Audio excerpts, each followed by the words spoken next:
یا رسول اللہ، جو چیز آپ اپنے لیے پسند کرتے تھے وہی دوسروں کے لیے پسند کرتے تھے. آپ نے تو یہ غلام کو اپنا مؤذن بنا لیا. جو غلام کل تک لوگوں کی آواز پر دوڑتا تھا، آج لوگ اس کی آواز پر اپنے گرم بستر چھوڑ کر مسجد کی طرف چلے آتے ہیں. آپ نیچے بیٹھے ہوتے اور حضرت بلال حبشی اوپر کھڑے اذان دے رہے ہوتے. ایسے کریم مولا کو بھی طائف والوں نے پتھر مارے. آپ کے سر سے نکلنے والا خون آپ کے پاؤں تک پہنچ گیا.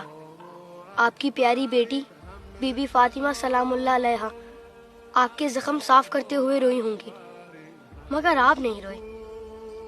ہاں، آپ اپنی امت کے لیے دعا کرتے ہوئے روئے. امتی امتی. آج جب آپ کے امتی ایک دوسرے کا خون بہاتے ہیں تو آپ کو رونا تو آتا ہوگا،